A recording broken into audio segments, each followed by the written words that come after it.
Hello, hello! Como estamos? Tudo bem? Pessoal, seja bem-vinda, bem-vindo a mais uma leitura com Carol. Neste vídeo, estamos dando continuidade ao livro, à leitura do livro A Criação do Patriarcado, de Gerda Lerner. Tá bom, pessoal? No vídeo passado, que tá na playlist do meu canal, numa das playlists, né, que se trata justamente do título deste livro. A gente já tem 3 vídeos gravados, recomendo fortemente se tu não viu, tá bom? Mas para quem já tá me acompanhando aí, sabe que a gente parou então ali naquele parágrafo da página 555, onde ele fala do divórcio, do duplo padrão que ocorre na lei hebraica sobre o divórcio ali, né? Que permitia a um homem se divorciar da esposa de acordo com sua vontade, mas negava à mulher o direito de buscar o divórcio em qualquer circunstância. Bom, todas as variáveis, aqui eu já vou conectar, tá bom, gente? Vamos nessa, vamos direto ao ponto, tá bom? Vamos ver se a gente consegue finalizar então esse capítulo e começar o 6º. Bora que bora! Todas as várias leis contra o estupro incorporavam o princípio de que a parte lesada era o marido ou o pai da mulher estuprada. A vítima tinha a obrigação de provar que havia resistido ao estupro lutando ou gritando. Porém, se o estupro fosse cometido no campo ou em um local isolado, a culpa do estuprador era aceita como verdade, uma vez que os gritos da mulher não teriam sido ouvidos. A lei de Hammurabi pune o incesto, mãe e filho, com a morte para ambos, mas pune apenas com o banimento da cidade o pai que estupra a filha. O pai que estupra a jovem noiva do filho antes da consumação do casamento é multado, mas se um sogro estupra a esposa do filho após o casamento ter sido consumado, ele é tratado como adúltero e condenado à morte. A LMA, Lei Média Síria, trata em detalhes do estupro de uma virgem. Se um homem casado estuprar uma virgem que mora na casa de seu pai, seja dentro da cidade, em campo aberto, à noite na rua pública, em um armazém ou em um festival na cidade, o pai da virgem tomará a esposa do violador da virgem e a dará para ser desonrada. Ele não devolverá ao marido, mas ficará com ela. O pai dará a filha que foi violada como esposa ao seu violador. Legal, né, gente? Só que não. Se o estuprador não tiver esposa, deverá pagar o preço de uma virgem ao pai, casar-se com a moça e saber que jamais poderá se divorciar dela. Se o pai da moça não concordar, ele deverá aceitar a multa em dinheiro e dar a filha a quem ele quiser. Uau! Aqui vemos o conceito de que o estupro prejudica o pai ou o marido da vítima, se levado a conclusões desoladoras sobre as mulheres afetadas. A vítima de estupro pode esperar um casamento indissolúvel com o estuprador. A esposa completamente inocente de um estuprador será transformada em prostituta. A linguagem da lei nos dá uma noção do absoluto poder de uso de pais em relação às filhas, com certeza. Isso é reforçado pela Lei LMA 56, que dispõe que se o homem jurar que a moça estuprada o tiver seduzido, sua esposa será poupada. Ele pagará uma multa ao pai da moça por roubar a virgindade dela e depreciar seu valor, e o pai lidará com a moça da forma que quiser. Parece bastante improvável que algum estuprador fosse condenado com essa cláusula de escape, a não ser que quisesse aproveitar a ocasião para se livrar da esposa.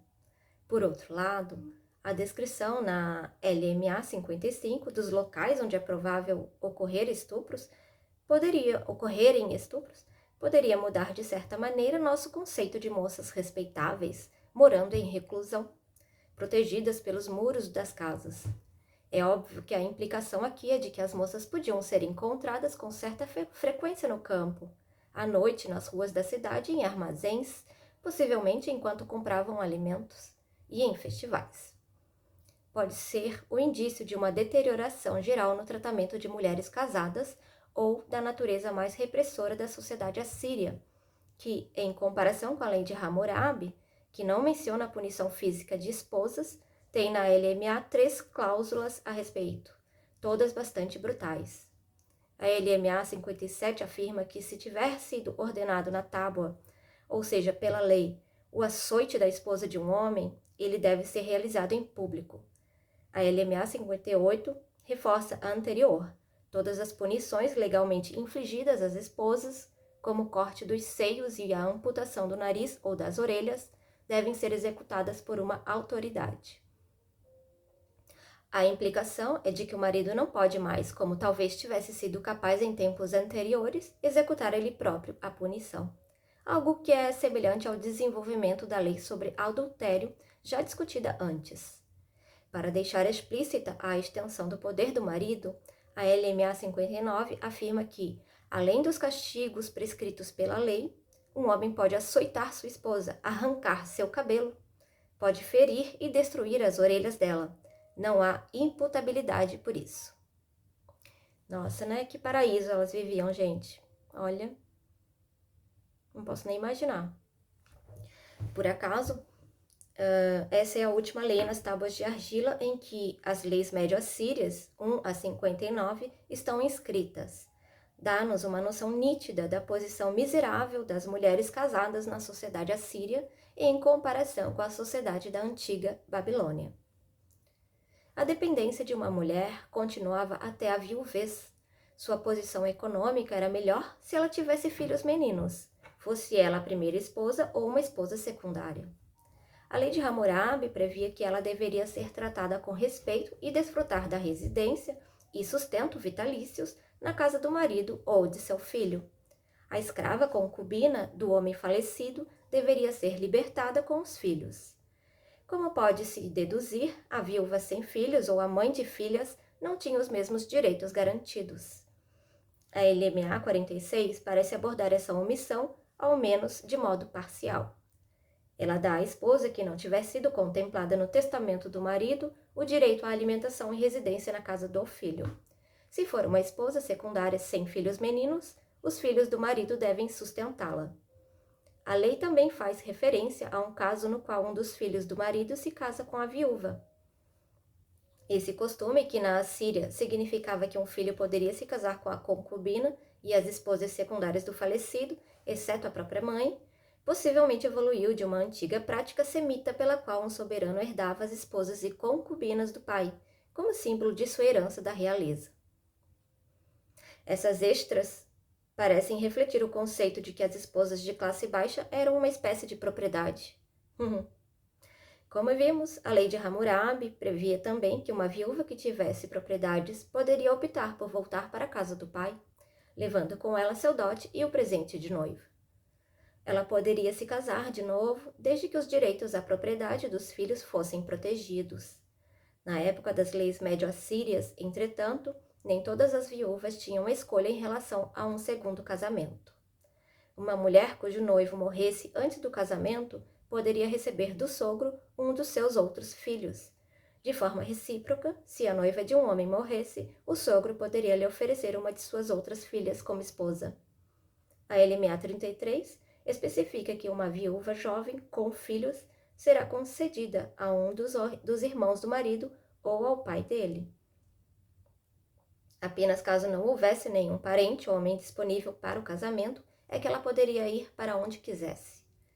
Nessas leis está implícito o conceito de que a transação de casamento não envolvia um casal individual, mas sim os direitos dos parentes homens de uma família às mulheres de outra família. Esse conceito é o alicerce da instituição do levirato judaico L.M. Epstein. Explica o princípio envolvido. A família havia pago por ela, a viúva do filho, e era proprietária dela. Propriedade da família, não podia ficar sem uso. Essa mulher, comprada e paga e apta para ser esposa e ter filhos, não podia ficar sem o marido. Se o marido tivesse falecido sem ter um filho, o novo casamento da viúva com um parente dele resultaria em um filho que seria considerado filho do marido falecido. Que loucura! Uma vez que a situação de uma mulher sem ninguém era precária, se não impossível, o levirato também oferecia à viúva sem filhos proteção, cuidado e sustento, e os benefícios sociais de continuar sendo integrante da família do marido. Foge do escopo de nossa pesquisa traçar o complexo desenvolvimento do levirato, conforme instituído na Bíblia e aplicado na tradição judaica. Mas devemos observar que, mais uma vez, ele confirma uma distinção de classe entre mulheres. A mulher que teve filhos meninos goza de mais segurança e privilégios do que a mulher que teve apenas filhas ou mulher sem filhos. Ou a mulher sem filhos, né? Às mulheres era atribuído status mais alto, não apenas de acordo com suas atividades sexuais, mas também por suas atividades de procriação. Leis sobre aborto espontâneo e aborto provocado nos oferecem mais entendimento sobre a relação de sexo e classe. Para a lei mesopotâmica, a punição variava de acordo com a classe da vítima. No caso de mulheres, costumava significar a classe do homem que tivesse direito de propriedade sobre a vítima. Assim, a lei de Hammurabi diz que se um golpe desferido contra a filha de um aristocrata causar um aborto espontâneo, a punição é uma multa de 10 shekels, contra 5 shekels caso seja a filha de um burguês. Se o golpe causar a morte da mulher, a punição no primeiro caso é a morte da filha do agressor. A filha do agressor. Se a vítima for a filha de um burguês, a punição é uma multa. Mais uma vez, de acordo com Alex Talionis, a vida da filha do agressor substitui a vida do pai culpado. A lei assíria abrange um vasto leque de casos possíveis. A LMA 50 prevê que o homem que causar o aborto espontâneo de uma mulher casada verá o mesmo tratamento dado à sua esposa. Os frutos de seu ventre serão tratados como ele a tratou. Se o golpe dado matar a mulher grávida, o homem será morto.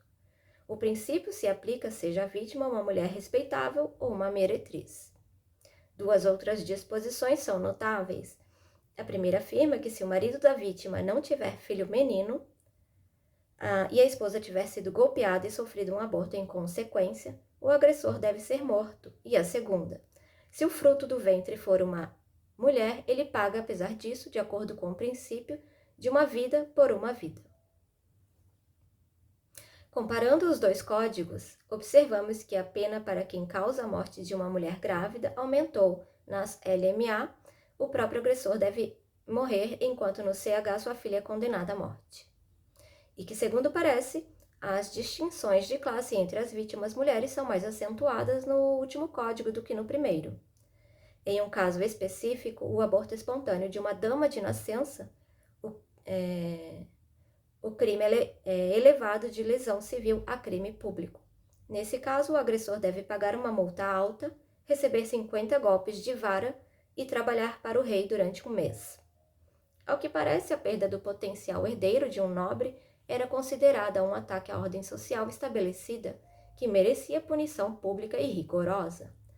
A respeito de abortos espontâneos sofridos por mulheres de classe baixa, as distinções de classe se dão com vigor na arrecadação de multas, mas, quando a lesão tiver causado a morte da mulher, o agressor deve morrer, não importando o status social da mulher. Isso pode indicar a evolução de uma distinção legal entre crimes capitais e lesões menores. A lei hitita é mais simples e menos específica. O homem que causar o aborto espontâneo de uma mulher deve pagar uma multa específica de acordo com a idade do feto. O valor da multa pelo dano a uma mulher escrava é metade do valor da multa pelo mesmo dano perpetrado a uma mulher livre. Há várias leis paralelas nos códigos hititas que prevêem multas mais baixas por causar o aborto espontâneo da vaca ou da égua de um homem.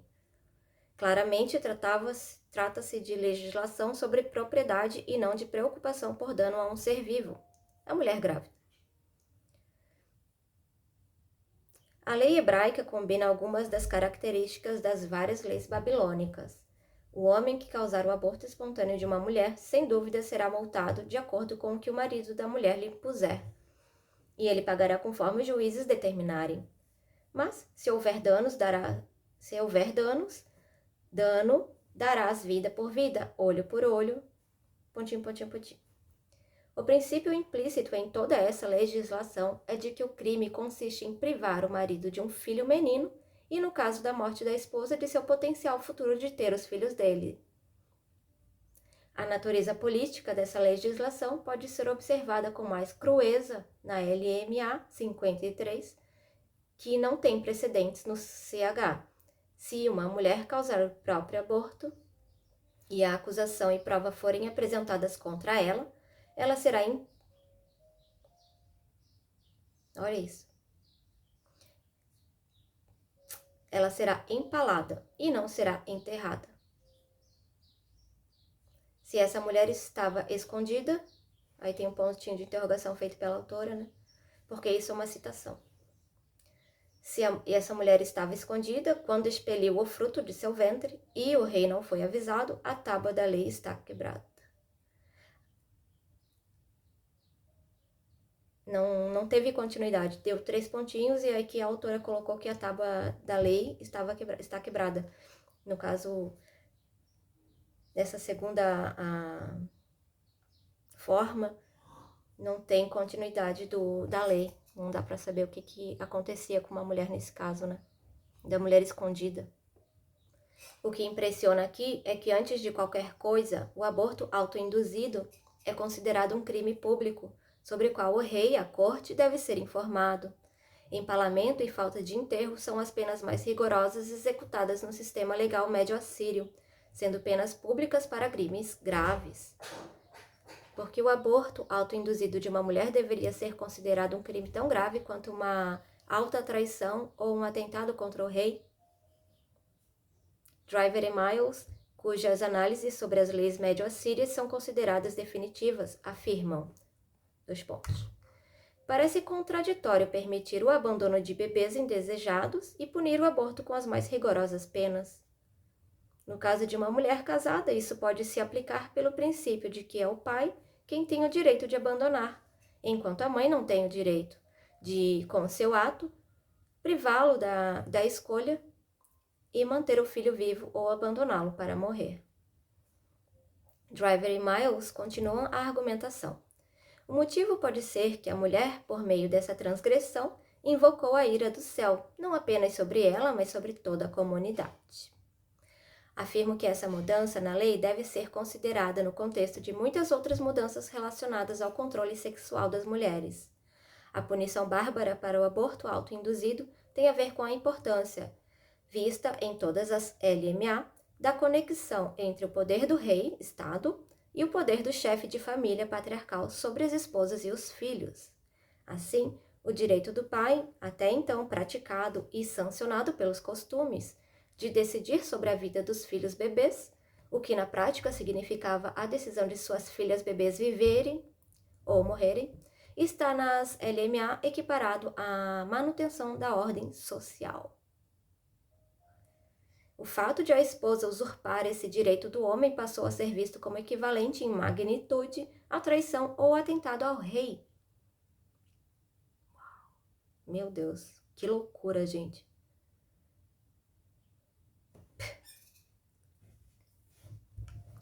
Vemos então, no intervalo de 1000 anos, que estamos discutindo como a dominação patriarcal passou de prática privada para a lei pública.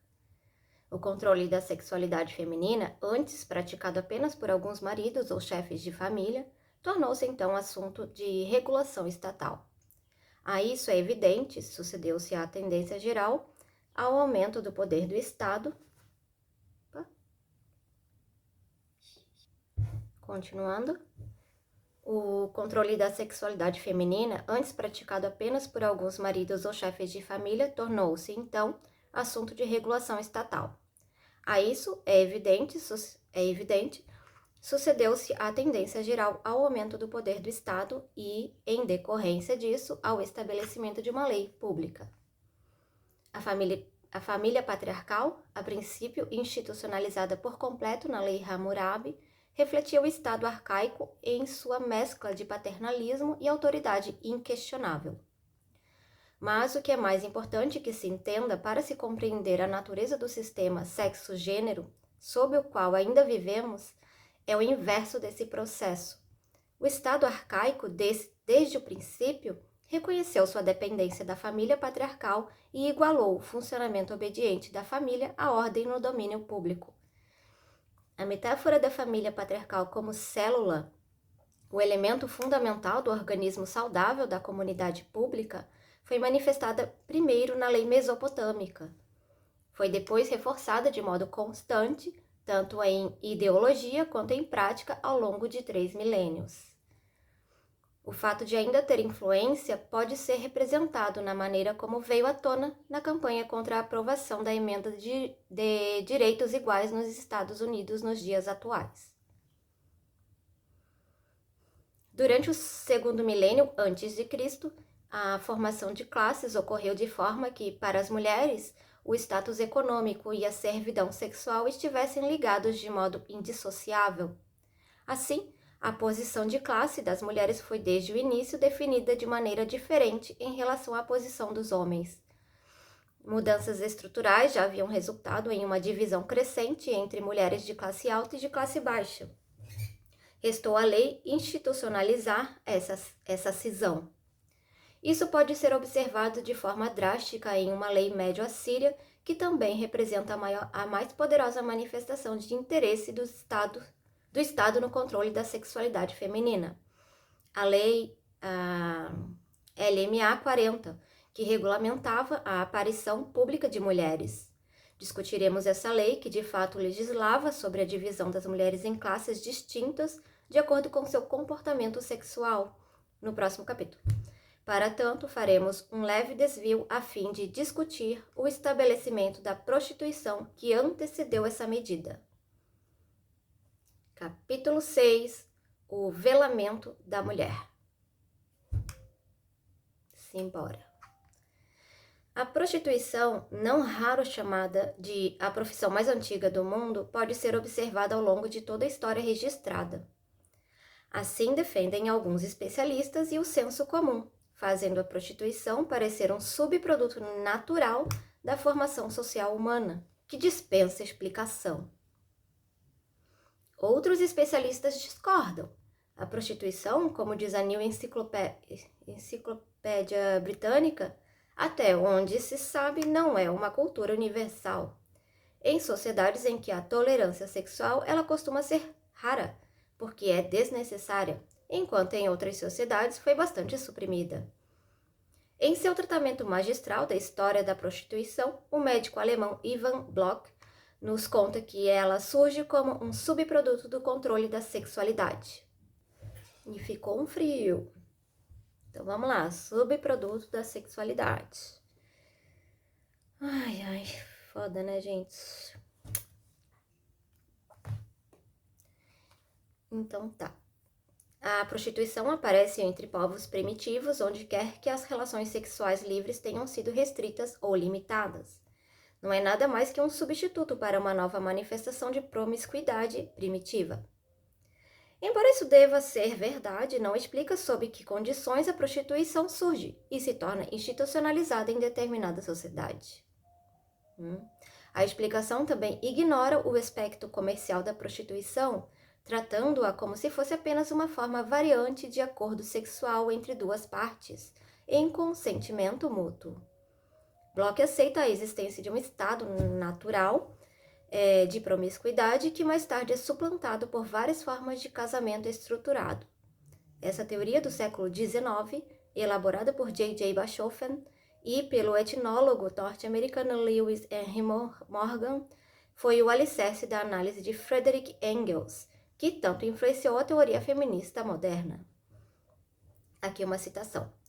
O heterismo deriva diretamente do casamento grupal, da entrega cerimonial pela qual as mulheres compravam o direito à castidade. A entrega por dinheiro era, a princípio, um ato religioso. Acontecia no templo da deusa do amor e o dinheiro à época ia para o tesouro do templo. Entre outros povos, o heterismo deriva da liberdade sexual permitida às moças antes do casamento. Com o surgimento da desigualdade de propriedade, o trabalho assalariado aparece esporadicamente lado a lado com o trabalho escravo. E, ao mesmo tempo, como seu necessário correlato, a prostituição profissional de mulheres livres lado a lado com a entrega forçada da escrava. Pois o heterismo é uma instituição social tanto quanto qualquer outra, mantém a antiga liberdade sexual para benefício dos homens. Algumas páginas depois, Engels se refere à prostituição como complemento do casamento monogâmico e prediz seu fim com a transformação dos meios de produção em propriedade social. Mesmo que destaquemos o evidente viés vitoriano de Engels, ao esperar que as mulheres desejem exercer o direito à castidade, devemos observar seu entendimento de que a prostituição se originou tanto de mudanças de postura em relação à sexualidade, quanto de determinadas crenças religiosas, e que as mudanças nas condições sociais e econômicas na época da institucionalização da propriedade privada e da escravidão afetaram as relações entre os sexos. Independentemente de quantos equívocos e falhas em evidências científicas sejam revelados na obra de Engels, ele foi o primeiro a nos alertar para essas conexões e enxergar a conexão essencial das relações sociais e sexuais. Com sua formulação da analogia entre a coexistência de trabalho livre e escravo e a coexistência da prostituição profissional de mulheres livres lado a lado com a entrega forçada da escrava, ele nos conduziu a uma redefinição do conceito de classe para homens e mulheres, que ele mesmo, infelizmente, ignorou em sua obra posterior. Para que se entenda a evolução histórica da prostituição, precisamos seguir a pista de Engels e examinar sua relação com a regulamentação sexual de todas as mulheres no estado arcaico, bem como sua relação com a escravização de mulheres. Mas primeiro é preciso abordar a explicação mais difundida e aceita da origem da prostituição, a saber, que ela teve início na prostituição de templo. É uma pena que a maioria das autoridades usem o mesmo termo para abranger um amplo leque de comportamentos e atividades e para englobar pelo menos duas formas de prostituição organizada, religiosa e comercial, que ocorriam em estados arcaicos.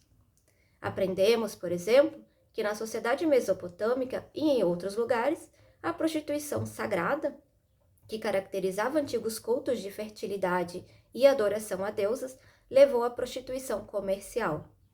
A sequência é, no mínimo, duvidosa. O uso da expressão prostituição sagrada para toda e qualquer prática sexual relacionada à servidão, ao templo, nos impede de entender o significado que essas práticas tinham para os contemporâneos.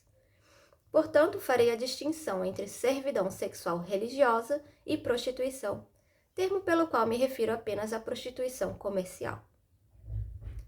A servidão sexual religiosa de homens e mulheres pode datar do período neolítico e provir de vários cultos à deusa mãe ou à chamada grande deusa em suas várias manifestações. As evidências arqueológicas da existência de estatuetas femininas, com ênfase em seios, quadris e nádegas, é abundante em toda a Europa no Mediterrâneo e na Ásia Oriental. Em muitos lugares, tais estatuetas foram encontradas em locais que os arqueólogos interpretaram como sendo santuários, mas não temos como saber de que maneira essas estatuetas eram usadas ou adoradas, e jamais saberemos. Em contrapartida, temos vastas evidências historicamente válidas, linguísticas, literárias, pictóricas e legais, com base nas quais podemos reconstruir a adoração de deusas femininas e a vida e atividades de sacerdotisas na antiga Mesopotâmia no período neobabilônico.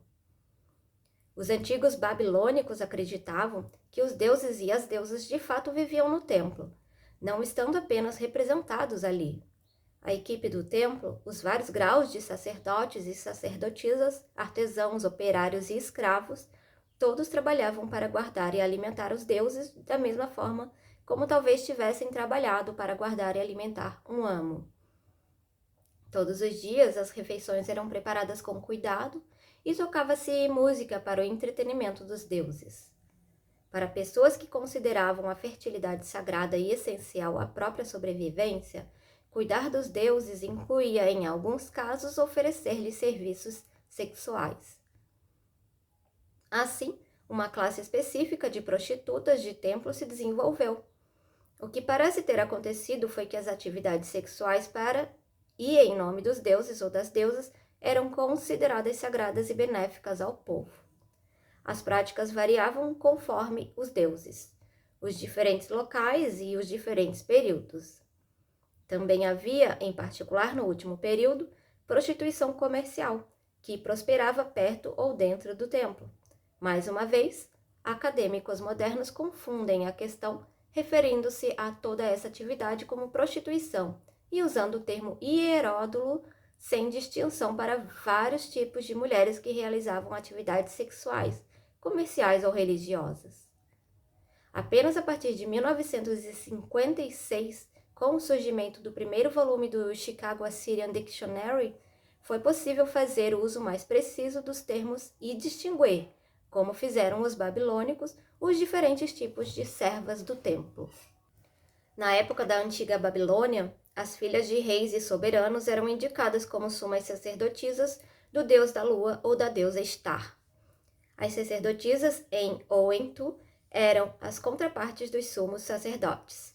Elas usavam vestuário característico, chapéu de aba alta, roupa com pregas, joias e um cetro.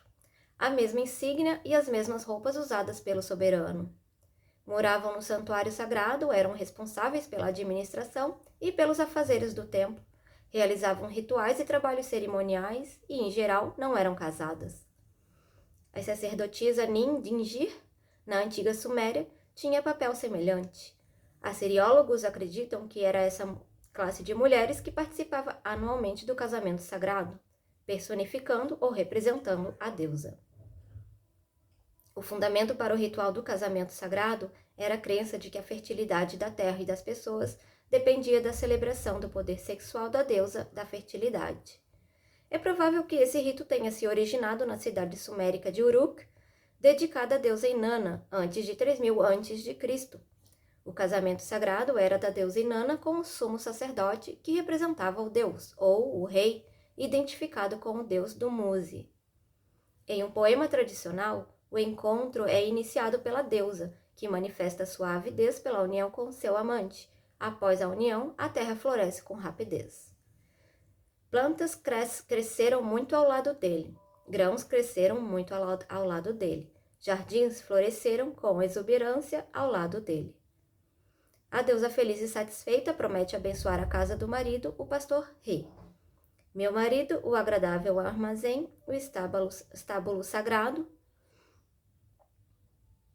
Eu, Inanna, o protegerei, pois eu cuidarei de sua casa da vida.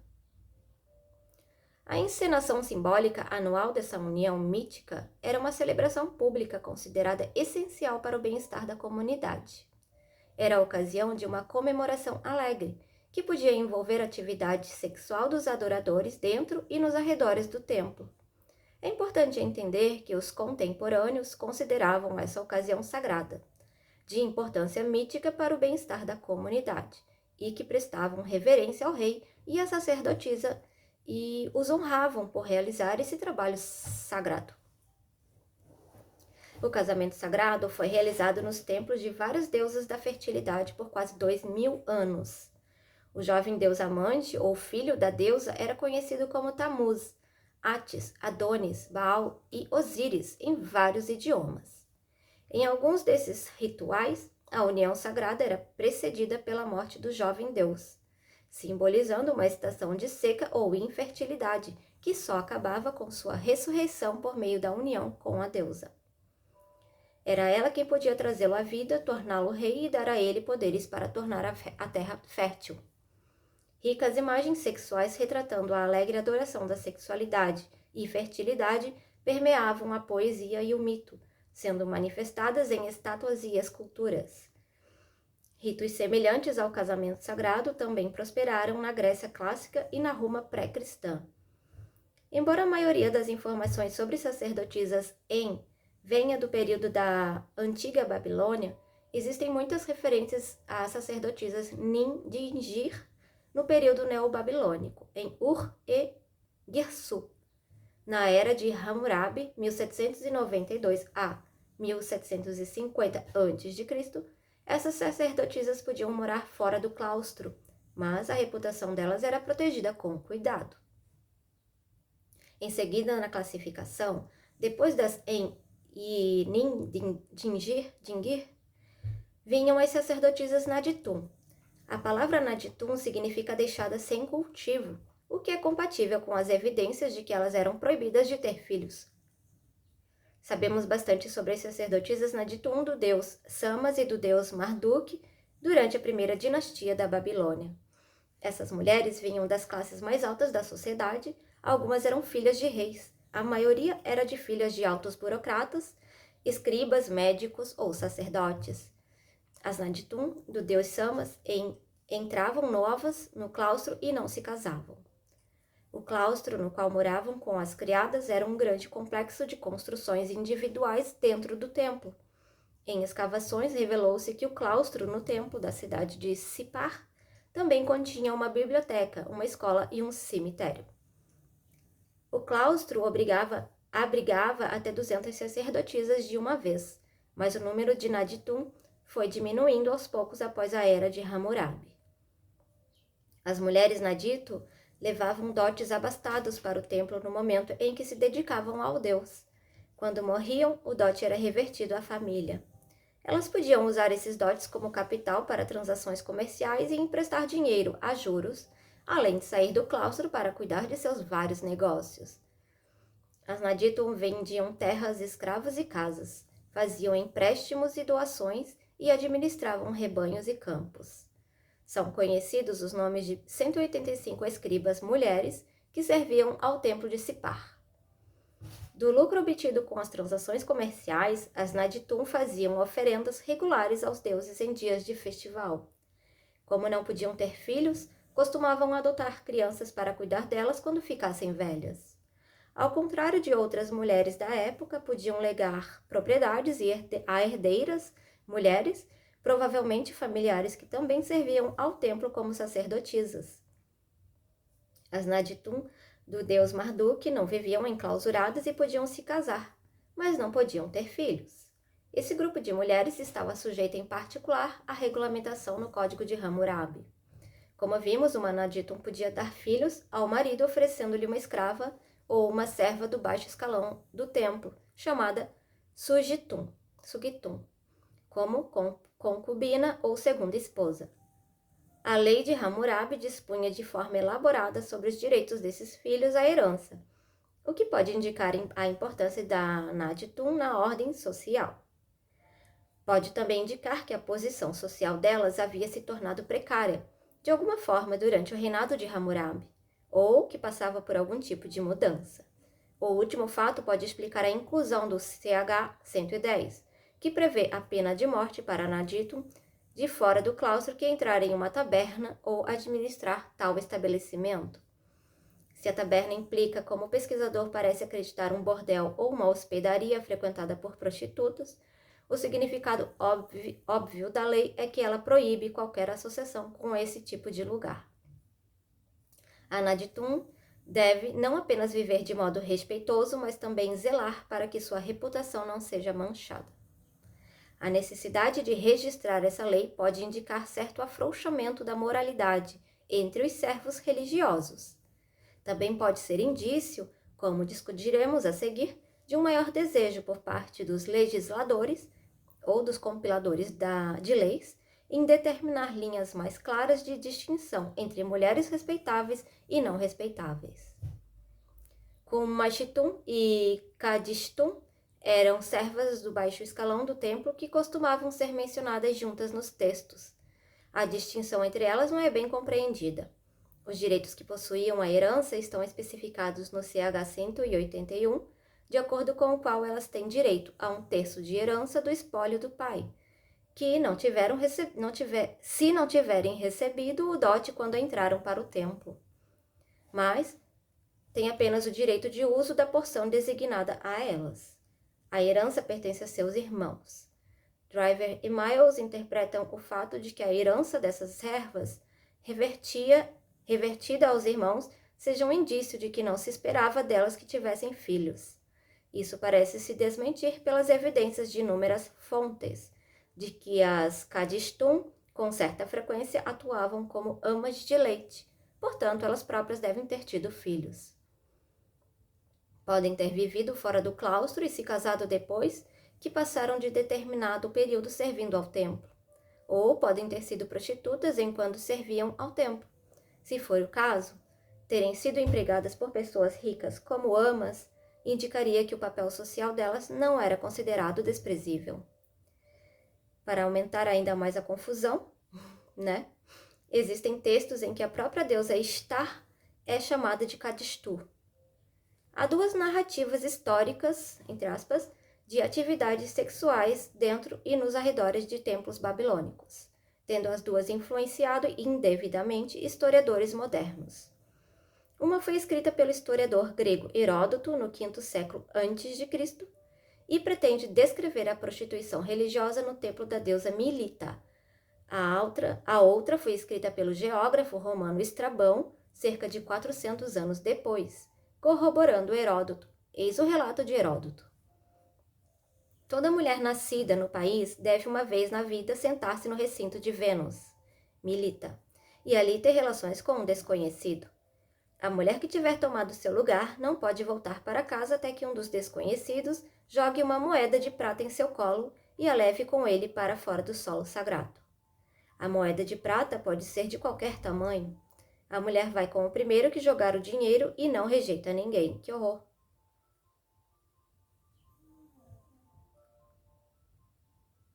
Quando ela tiver ido embora com ele e assim tiver agradado a deusa, ela volta para casa, e a partir daí nenhuma doação, por maior que seja, a persuadirá. As mulheres que são feias precisam ficar muito tempo ali até que possam cumprir a lei. Algumas esperaram 3 ou 4 anos no local. Meu Deus! Além de Estrabão, não há confirmação dessa história, e não existem leis conhecidas que regulamentassem ou mesmo fizessem referência a essa prática. Heródoto pode ter confundido a atividade de prostitutas ao redor do templo com um rito envolvendo todas as virgens assírias. Outra das histórias de Heródoto, contada a ele por sacerdotes babilônicos, parece ter mais fundamento histórico.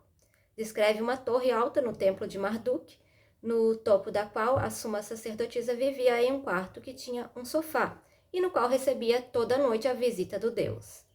A história é, de certa forma, incomparável a uma narrativa histórica, datada do primeiro milênio antes de Cristo. A história é, de certa forma, comparável a uma narrativa histórica, datada do primeiro milênio antes de Cristo, que descreve como o rei neobabilônico Nabunaide dedicou a filha como uma sacerdotisa a Sin, o deus da lua.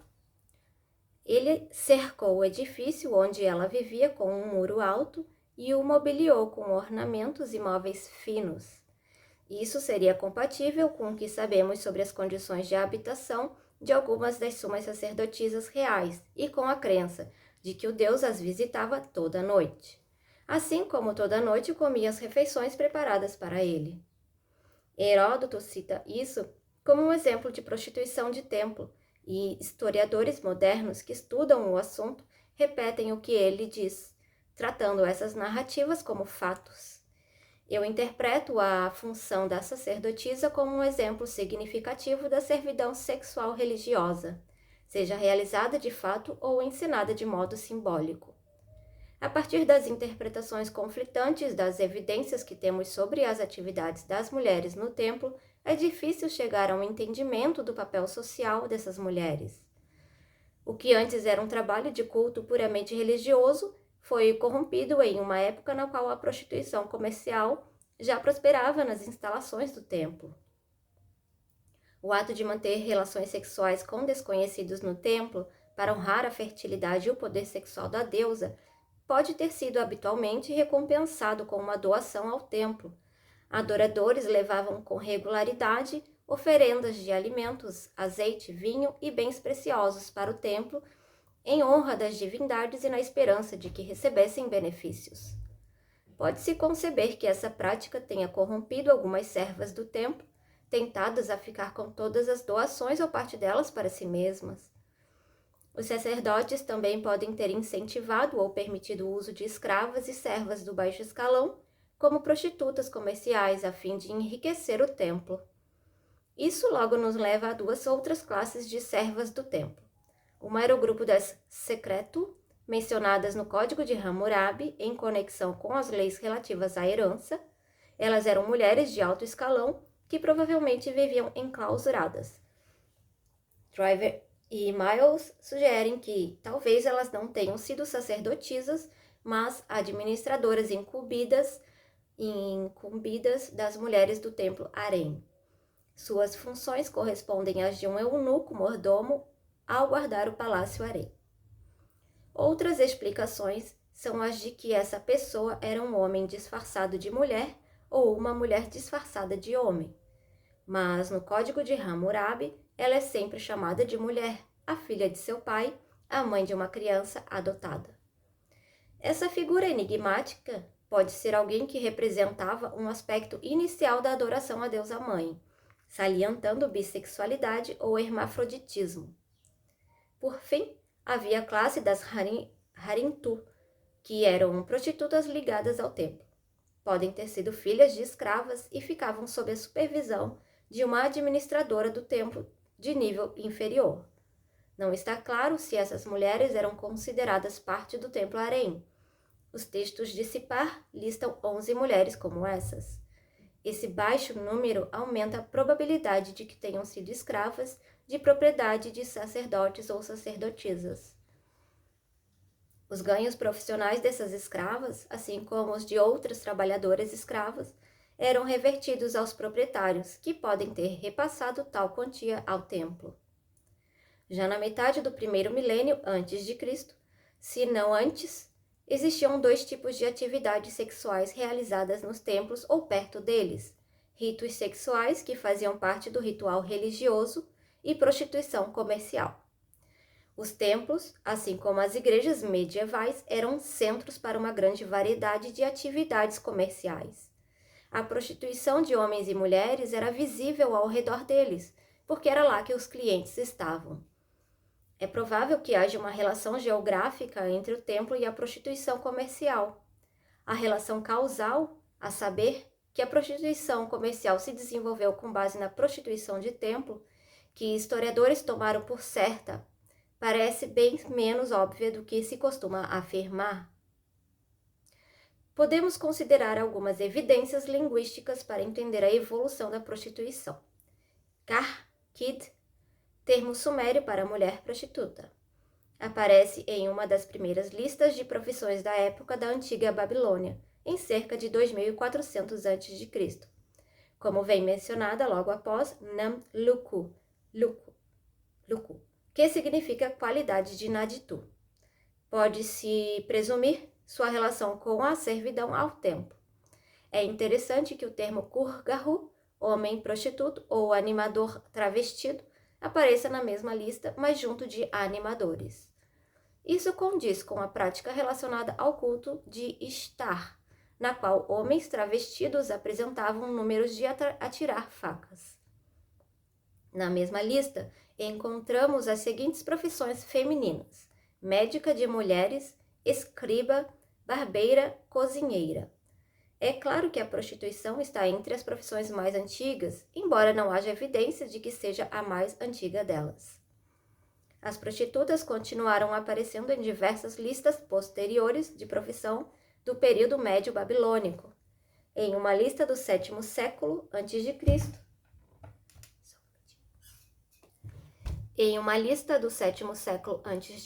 há uma variedade de mulheres animadoras, bem como homens travestidos, além de parteira, ama, feiticeira, ama de leite e uma senhora de cabelo grisalho. As prostitutas estão listadas mais uma vez como Karkid e Harintu, o termo acádio. É muito interessante que não exista uma mulher escriba entre os 25 escribas dessa lista, nem uma médica entre os médicos.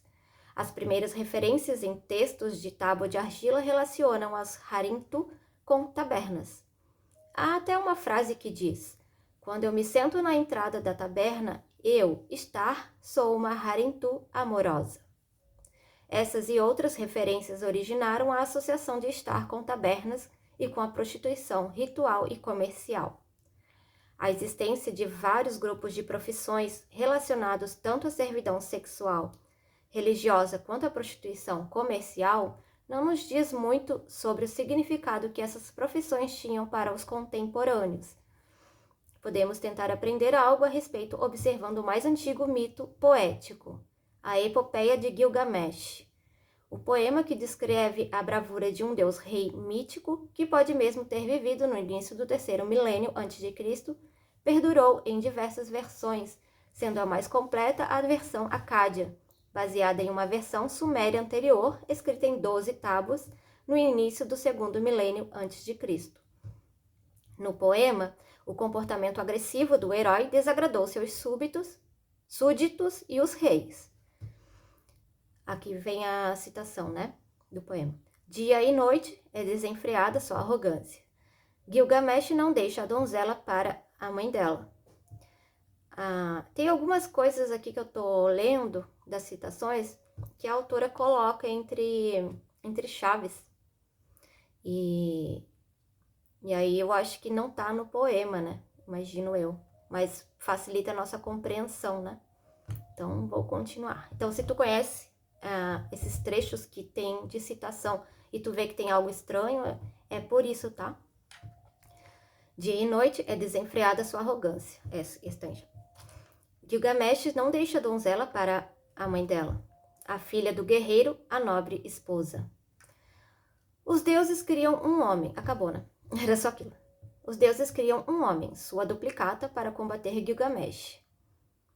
Esse homem selvagem, Enkidu, vive em harmonia com os animais da floresta. Ele não conhece gente nem terra. Após Enkidu ser descoberto por um caçador e fugir, o caçador busca conselhos sobre como domá-lo. É aconselhado a usar uma Harintu. O caçador a leva para a floresta e diz a ela o que fazer. E ele, Enkidu, possui sua maturidade. Ela não foi tímida quando acolheu seu ardor. Afastou sua roupa e ele se deitou sobre ela. Ela ofereceu a ele, o bárbaro, a tarefa de uma mulher, enquanto o amor dele foi atraído por ela. A tarefa de uma mulher. Após manter relações sexuais com ela durante 6 dias, Enkidu descobre que os animais selvagens estão com medo dele. Ele agora tinha sabedoria, mais entendimento. A meretriz o aconselha: venha, deixe-me guiá-lo até as muralhas de Uruk, até o templo sagrado, residência de Anu e Ishtar, onde vive Gilgamesh. Enkidu concorda e a meretriz leva-o até Gilgamesh, que se torna o melhor amigo dele. A meretriz de templo é uma parte aceita da sociedade. Seu papel é honorável. Aliás, é ela que é escolhida para civilizar o homem selvagem. A hipótese aqui é de que a sexualidade é civilizatória, agradável aos deuses. A meretriz faz a tarefa de uma mulher, Portanto, não é diferenciada das outras mulheres por causa de sua ocupação. Ela tem um tipo de sabedoria que doma o homem selvagem. Ela segue seu comando até a cidade da civilização. De acordo com outro fragmento de Gilgamesh, publicado apenas há pouco tempo, Enkidu depois se arrepende de entrar na civilização. Ele amaldiçoa o caçador e a Harintu por terem-no tirado da vida de liberdade na natureza. Ele declara uma maldição elaborada contra Harintu. Amaldiçoá-la-ei com uma grande praga. Você não construirá uma casa para sua devassidão. Você não entrará na taberna das moças. Que a ruína seja o seu sofá. Que a sombra do muro da cidade seja seu ponto. Que espinhos esfolem seus pés. Que bêbados e beberrões estapeiem seu rosto. A natureza dessa maldição nos diz que a Harintu, que fez sexo com Gilgamesh, tinha uma vida melhor e mais fácil do que a meretriz, que faz ponto no muro da cidade e sofre abusos de seus clientes bêbados. Isso confirmaria a distinção que fizemos antes entre a mulher envolvida com a servidão sexual sagrada e a prostituta comercial. É mais provável que tal distinção tenha existido no início do que no fim do período. É provável que a prostituição comercial tenha se originado diretamente da escravização de mulheres e da consolidação e formação de classes. A conquista militar causou no terceiro milênio a.C. a escravização e o abuso sexual de mulheres prisioneiras. Quando a escravidão se tornou uma instituição estabelecida, proprietários de escravos passaram a alugar escravas como prostitutas, e alguns senhores montaram bordéis comerciais com escravas. A pronta disponibilidade de mulheres prisioneiras para uso sexual privado e a necessidade de reis e governantes, às vezes, eles mesmos usurpadores de autoridade. Opa, eu acho que eu pulei, né? Peraí. Vou ler de novo essa partezinha, tá? A pronta disponibilidade de mulheres prisioneiras para uso sexual privado e a necessidade de reis e governantes, às vezes eles mesmos usurpadores de autoridade, de demonstrar legitimidade ao ostentar riqueza em forma de servas e concubinas, originou o estabelecimento de haréns. Estes, em decorrência, tornaram-se símbolos de poder emulados por aristocratas, burocratas e homens de posses. Outra fonte de prostituição comercial foi o empobrecimento de fazendeiros e sua crescente dependência de empréstimos para sobreviver a períodos de escassez, o que levou à escravidão por dívida. Crianças de ambos os sexos eram oferecidas como garantia de dívida ou vendidas para a adoção. Entre outras práticas, a prostituição de familiares mulheres para o benefício do chefe da família pôde se desenvolver com rapidez. As mulheres às vezes acabavam se prostituindo porque seus parentes precisavam vendê-las para a escravidão ou os maridos empobrecidos necessitavam usá-las dessa maneira. Ou podiam se tornar autônomas como última alternativa à escravidão. Com sorte nessa profissão, tinham a possibilidade de ascender, tornando-se concubinas. Na metade do segundo milênio a.C., a prostituição estava bem estabelecida como uma provável ocupação para as filhas dos pobres. Conforme a regulamentação sexual de mulheres da classe que possuía propriedades se fortalecia, a virgindade das filhas respeitáveis se tornava um recurso financeiro para a família. Dessa maneira, a prostituição comercial passou a ser vista como necessidade social para satisfazer a carência sexual dos homens. O que continuava problemático era como distinguir com clareza a permanência entre mulheres respeitáveis e não respeitáveis. Talvez outro problema que precisasse de solução fosse como desencorajar os homens ao envolvimento social com mulheres agora definidas como não respeitáveis. Ambos os objetivos foram cumpridos pela sanção da Lei Médio-Assíria 40. Antes de analisarmos essa lei, precisamos entender que a sociedade assíria era mais militarista e que seu código de leis, de modo geral, era mais rigoroso do que a da Babilônia. Portanto, é difícil dizer quanto essa única lei representa as práticas de outras sociedades mesopotâmicas. Embora não seja encontrada lei semelhante em outras compilações que tenham perdurado, assiriólogos costumam pressupor a prevalência de um conjunto de conceitos legais comuns na região por quase 2000 anos. Outras regulamentações da sexualidade feminina também apresentam semelhanças entre os vários códigos de leis. Então, pode-se entender que a LMA 40 era representativa. Mais importante ainda, a prática do uso de véu sobre a qual ela legisla é tão onipresente e ocorre há tantos milênios que é possível justificar a compreensão de que estamos lidando com o exemplo mais antigo conhecido dessa regulamentação, praticada também em muitas outras sociedades. A LMA 40 diz o seguinte: nem esposas de lordes, nem viúvas, nem mulheres assírias que saem na rua podem estar com a cabeça coberta. As filhas de um lorde, seja com um xale, um manto ou uma capa, devem se cobrir. Quando saírem sozinhas, devem se cobrir. Uma concubina que sair com sua senhora deve se cobrir. Uma prostituta sagrada que se casar com um homem deve se cobrir na rua, mas aquela que não se casar deve andar com a cabeça descoberta. Ela não deve andar coberta. Uma meretriz não deve andar coberta, sua cabeça deve ser descoberta. A lei também especifica que uma moça escrava não deve andar coberta. O véu, que era símbolo e emblema das mulheres casadas, é aqui elevado a uma marca característica, e usá-la se torna um privilégio. Mas a lista parece curiosa. O uso de véu não parece distinguir mulheres livres de mulheres não livres, nem a classe alta da classe baixa. Meretrizes e prostitutas sagradas não casadas podem ser mulheres livres, mas estão agrupadas com as escravas. Uma escrava concubina pode usar véu, se acompanhada de sua senhora, mas até mesmo uma concubina nascida livre não pode cobrir a cabeça se sair sozinha. Em uma análise mais detalhada, podemos ver que a distinção entre as mulheres é baseada em suas atividades sexuais. Mulheres domésticas que servem a um homem e são protegidas por ele são designadas respeitáveis pelo uso de véu. Mulheres que não estão sob a proteção nem o controle sexual de um homem são designadas mulheres públicas, por isso, sem véu. Se a lei não fizesse nada além de determinar essas regras, já representaria um divisor de águas histórico para as mulheres, a classificação legal de mulheres de acordo com o comportamento sexual. Mas a lei vai além, especificando a punição para as transgressoras. Aquele que vir uma meretriz usando véu deve prendê-la, obter testemunhas, levá-la ao tribunal do palácio. Eles não devem tirar suas joias, mas quem prendê-la pode tirar sua roupa. Deverão açoitá-la 50 vezes com varas e derramar piche em sua cabeça.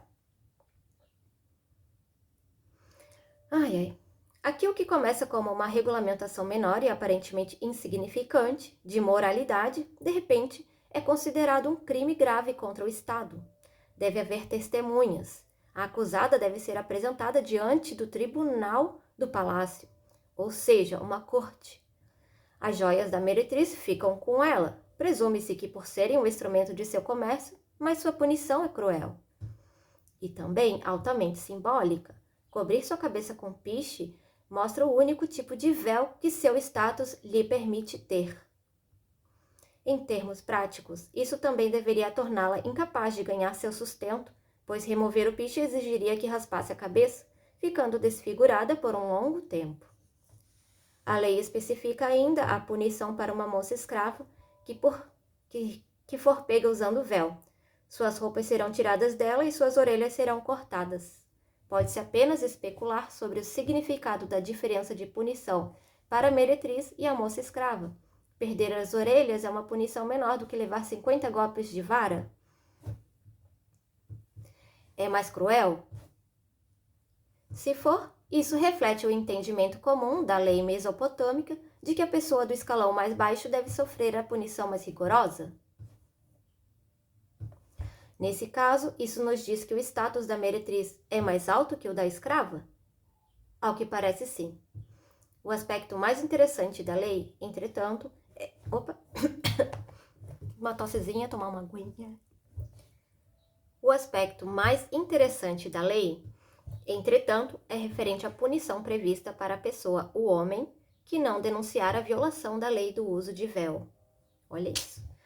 Se um lorde tiver visto uma meretriz de véu e tiver deixado ela escapar sem levá-la ao tribunal do palácio, ele será açoitado 50 vezes com varas. Suas orelhas serão perfuradas por elas, será passado um cordão e amarrado nas costas, e ele fará o trabalho do rei por um mês inteiro. Eita, nós! A punição para o homem que não denunciar uma escrava de véu é a mesma, exceto pelo fato de que suas roupas também serão tiradas dele, por seu demandante. Driver e Miles, em sua análise da lei assíria, explicam que não existe lei correspondente nos códigos de lei babilônicos. Esclarecem também o significado da punição do homem. As orelhas furadas com um cordão, passando por elas, faz com que ele pareça estar de rédeas, talvez para que possam ser conduzidos pelas ruas e expostos ao escárnio público. Eles concluem que a lei serve para distinguir damas e outras mulheres respeitáveis de meretrizes e escravas. Além disso, embora a lei não imponha penalidade a uma mulher respeitável que não usar o véu, toma todas as medidas para evitar que isso aconteça. Usar o véu é um privilégio das classes mais altas que, por um motivo ou outro, a lei está determinada a manter. É possível que tenha sido uma espécie de extensão do uso do harém, pelo qual uma mulher coberta em particular também devia estar coberta em público. Essa análise é astuta, mas os autores admitem que o propósito da lei é obscuro para eles. Muito pelo contrário, o propósito da lei é de uma clareza desoladora. Observamos que o Estado intervém em determinar o vestuário das mulheres, criando uma lei e exigindo que apresentem a criminosa diante da corte, com testemunhas e uso de um demandante. Também observamos que, ao contrário de outros crimes descritos nessas leis, o crime de uma mulher que se cobrir com véu sem autorização ou se passar por uma mulher respeitável é tão grave que a execução é obrigatória por meio da punição bárbara a qualquer homem solidário e desobediente.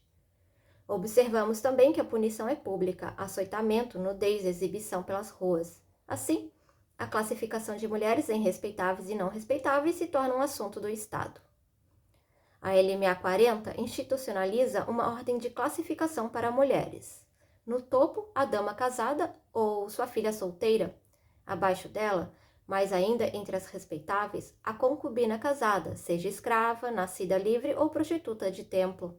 Na base, sem dúvida, marcadas como não respeitáveis, a prostituta de templo não casada, a meretriz e a mulher escrava.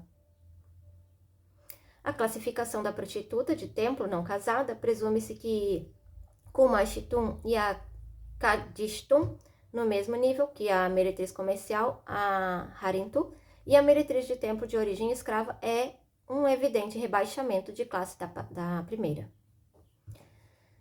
A natureza sagrada da servidão sexual ao templo já não é mais o fator decisivo. Cada vez mais a prostituta de templo é considerada da mesma maneira que a prostituta comercial. Porque a lei se aplica... Por que a lei se aplica com mais rigor às escravas do que às prostitutas? As escravas já eram diferenciadas das mulheres livres pelo penteado e possivelmente por uma marca de ferro quente na testa. O motivo mais óbvio seria que usar o véu poderia esconder essas marcas de identificação, permitindo que uma escrava se passasse por mulher livre. Mas a lei também busca fazer uma drástica distinção entre a mulher escrava e a escrava concubina. A última, quando acompanhada de sua senhora, ou seja, pela primeira esposa do senhor, deveria ser tratada como uma mulher respeitável. Nesse caso, seu status servil era indicado com clareza, como sabemos de casos citados antes, pelo fato de andar atrás da senhora, talvez até carregando seu assento ou outros pertences. Outras mulheres escravas na casa, que não fossem concubinas, eram identificadas na rua por não usarem véu, revelando assim suas marcas de escravas. O resultado imediato da LMA 40 seria o de permitir à escrava concubina o reconhecimento público de seus status, diferentemente do que ocorria com o status de escrava comum dentro de casa. Isso condiz com as várias outras práticas sociais e legais que colocavam as concubinas em uma posição social intermediária entre escravas e esposas livres. A punição prevista para homens que não fossem cautelosos o suficiente em denunciar e perseguir mulheres transgressoras tinha outras implicações interessantes. Em primeiro lugar, mostra-nos que fazer a lei se cumprir era um problema. Se todos os homens, ou a maior parte deles, estivessem dispostos a impor a lei contra mulheres que a violassem, não seria necessária a punição de homens que não o fizessem. Os homens consideravam a lei irrelevante? Os homens de classe baixa achavam que a lei representava apenas os interesses dos homens de classe alta, portanto, eram indulgentes na cooperação? Talvez nunca saibamos as respostas a essas perguntas, mas o fato de que a imposição do véu encontrou resistência indica que o cumprimento da lei deve ter sido problemático, pelo menos por um tempo. É evidente que aqueles que queriam ver a lei cumprida consideravam-na importante para os interesses do Estado, o que significava a elite de homens de posses, burocratas e talvez a classe de administradores do templo. Como um homem poderia saber se aquela mulher de véu na rua tinha o direito de usá-lo? Isso é um mistério. Com certeza era difícil, se não impossível, distinguir uma mulher de véu de outra, supondo-se que o véu cobria não apenas o rosto e a cabeça, mas também o corpo. A proibição podia, portanto, não se aplicar a completas desconhecidas. É mais provável que se aplicasse a mulheres acompanhadas de homens. Presume-se que um homem andando pela rua com uma mulher de véu saberia sua posição social. Se ela estivesse de véu, sem ter o direito a esse privilégio, ele poderia ser responsabilizado perante a lei. À primeira vista, a ocorrência de um incidente assim, um homem andando pela rua com uma meretriz ou escrava de véu, parece bastante remota. É de se pensar o motivo da necessidade de uma lei que proíba isso. Mas, e se a intenção da lei fosse desencorajar ou até proibir os homens de associação casual e pública com prostitutas e escravas? O efeito dessa lei seria o de diminuir a posição social dessas mulheres e restringir suas atividades meramente a serviços sexuais comerciais. A lei deve, nesse caso, representar um exemplo inicial das muitas leis sancionadas ao longo dos milênios para regulamentar a prostituição. Essas leis sempre recaíram com rigor desigual sobre a prostituta e o cliente. A obrigação de sair em público identificava a mulher como prostituta e a diferenciava das mulheres respeitáveis. Também tornava a associação de um homem com uma prostituta uma atividade claramente distinta de seu contato social com mulheres respeitáveis. Nota-se que a LMA 40 prevê punição apenas para as mulheres de classe inferior e homens desobedientes. Por que não se prevêem punições para mulheres que não denunciam violadoras da lei do véu? A lei mesopotâmica responsabilizava completamente a mulher por seus atos em outros casos. Supunha-se que as mulheres respeitáveis não precisariam de incentivo para colaborar com a lei, porque era do interesse delas desencorajar homens da mesma classe e de se associarem a mulheres de classe inferior. Ou a lei representava a resposta de pessoas de classe alta de ambos os sexos contra as pessoas de classes baixas que tentavam anuviar as distinções de classes entre mulheres. A possibilidade de que mulheres de classe alta tivessem interesse nessa legislação não pode ser descartada nem comprovada. O que está claro é que a crueldade e a natureza pública da punição tornaram a intervenção do Estado na moralidade privada a característica dominante da lei. A formação de classes exige meios visíveis de distinguir quem pertence a qual classe. Roupas, ornamentos ou a falta deles, e, no caso de escravas, marcas visíveis de seu status ocorrem em todas as sociedades que tornam essas distinções relevantes. É de menor importância se a LMA 40 deu início a essa prática em relação às mulheres ou se é apenas o exemplo mais antigo para o qual temos evidências históricas. O importante é examinarmos a forma como as distinções de classes foram institucionalizadas para mulheres e compará-las à maneira como isso se deu com os homens. Qualquer homem identificava, pelo véu, que a esposa, a concubina ou a filha virgem tinha proteção de outro homem. Como tal, ela era marcada como intacta e inviolável. De modo oposto, a mulher sem véu era evidentemente marcada como desprotegida, portanto, alvo de qualquer homem. Esse padrão de discriminação visível imposto é recorrente ao longo do período histórico, na miríade de regulamentações que colocam mulheres indecentes em certos distritos ou certas casas marcadas com sinais claros e identificáveis, ou que as forçam a fazer um registro junto às autoridades e carregar cartões de identificação. De forma semelhante, o modo como a escrava desprotegida é diferenciada da concubina é recorrente em vários outros casos. Um deles é o costume, nos Estados Unidos, durante o período de escravidão e depois, de locais de alimentação segregados para negros e brancos, exceto no caso de pessoas negras bem identificadas como empregadas. Assim, amas e babás negras podiam aparecer em lugares segregados com as pessoas sob seus cuidados. Pajens negros podiam acompanhar seus senhores. O homem toma seu lugar na hierarquia de classes com base em sua profissão ou no estado social de seu pai. Sua posição de classe pode se manifestar pelo sinal comum visível, roupas, local de residência, ornamentos ou falta deles. Para a mulher, desde a LMA 40, as distinções de classe têm como base sua relação, ou a falta dela, com um homem que a proteja e seu comportamento sexual. A divisão entre mulheres respeitáveis que são protegidas por seus homens e mulheres indecentes que saem na rua sem a proteção deles e vendendo seus serviços com liberdade é a divisão de classe fundamental para as mulheres. Ela diferenciou os privilégios limitados das mulheres de classe alta em comparação à opressão sexual e econômica de mulheres de classe baixa, separando as mulheres umas das outras. Do ponto de vista histórico, isso impediu a formação de alianças femininas interclasses e dificultou a formação da consciência feminista. Nossa, com certeza. O Código de Hammurabi marca o início da institucionalização da família patriarcal como um aspecto do poder do Estado. Reflete uma sociedade de classes na qual o status da mulher dependia do status e da propriedade do chefe da família homem. A esposa de um burguês empobrecido poderia, pela mudança de status dele, contra sua vontade e sem ter feito nada, passar de mulher respeitável para escrava por dívida ou prostituta. Por outro lado, o comportamento sexual de uma mulher casada, como o adultério, ou o fato de uma mulher solteira perder a virgindade, podiam rebaixá-la de uma maneira que nenhum homem poderia ser rebaixado pelo próprio comportamento sexual.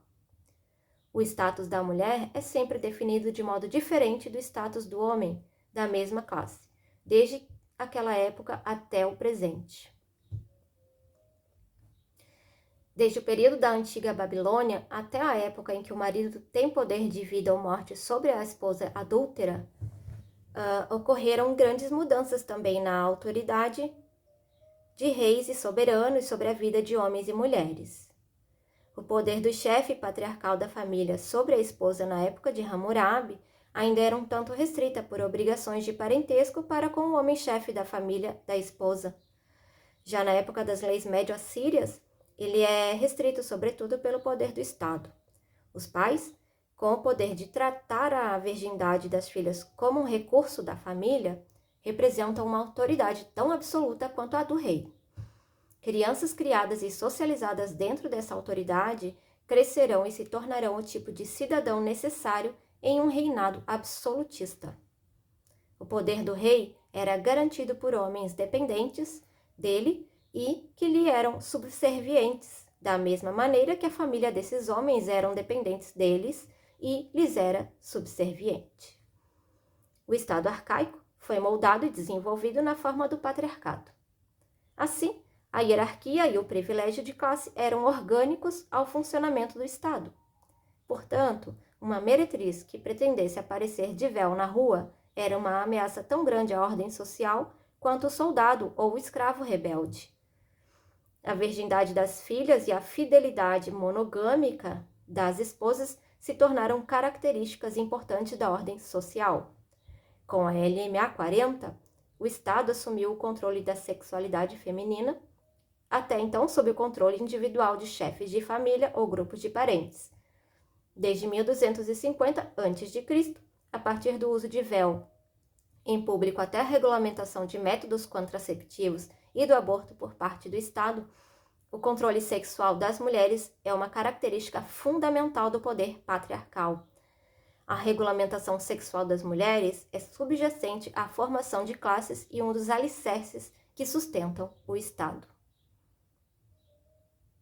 Olha isso, gente. Que coisa. Meus amores, a gente chegou então no final do capítulo 6. Vou finalizar por aqui este vídeo. Tenho outras coisas importantes para fazer agora, então. Hoje é dia de atendimento, dia de aprofundar alguns casos, estudar alguns casos, então preciso ir-me. Tá sendo muito foda, né, esse livro, gente? Que é isso? Bom, continuamos então no próximo vídeo, capítulo 7. As deusas. Acho que esse vai ser bom também, hein? Ai, então tá, até a próxima. Beijão. Até!